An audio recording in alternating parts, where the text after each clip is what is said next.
Thank you for viewing my remarks observing Memorial Day for 2023. Memorial Day weekend is viewed by many simply as the gateway to summer, but the day itself is so much more than that. It is a day to intentionally and specifically remember and honor the soldiers, sailors, and airmen who lost their lives as a result of their service. I believe, and I think that most people agree, that actual war is something to be avoided.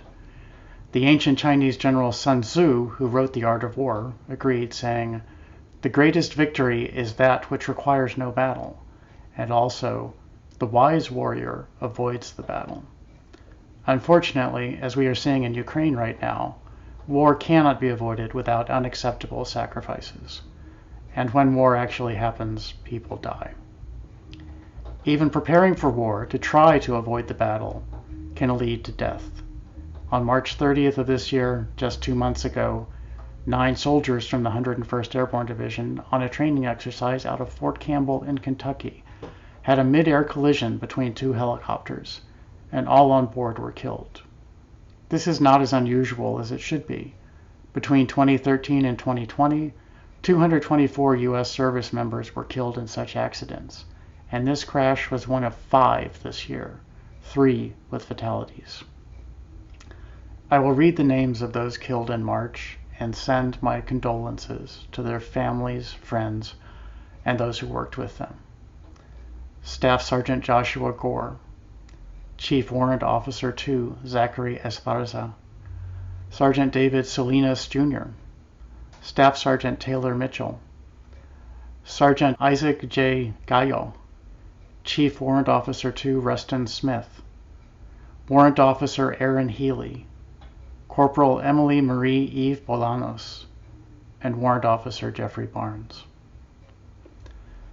Other service members perish in the heat of war, sometimes during acts of truly extreme heroism, but other times just by being in the path of a bullet.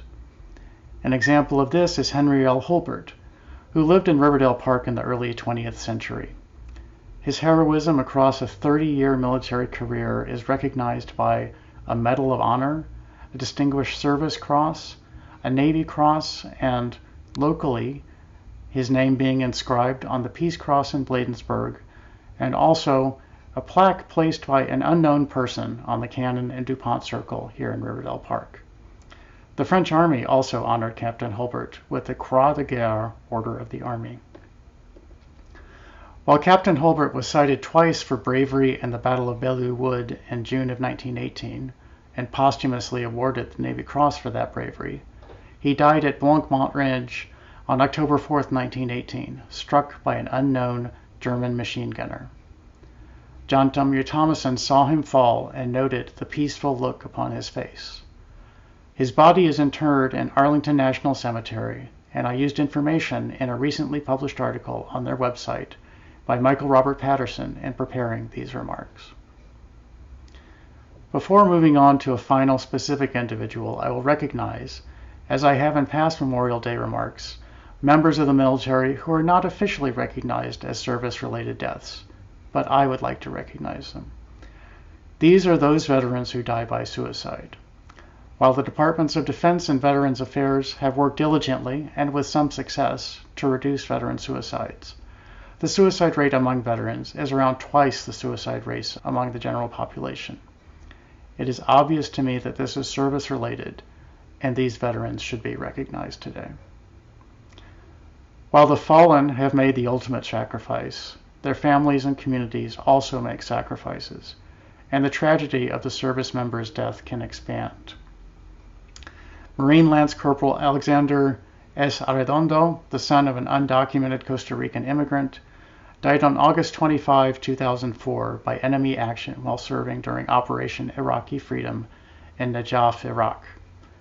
After his death, the Associated Press reported that his father, Carlos Arredondo, was so upset upon learning of the death that he climbed to a Marine Corps van and set fire to the vehicle, seriously burning himself.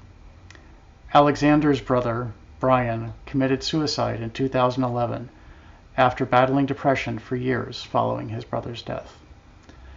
After Brian's death, Carlos and Alexander's stepmother became activist in the effort to reduce suicides, particularly military-related suicides.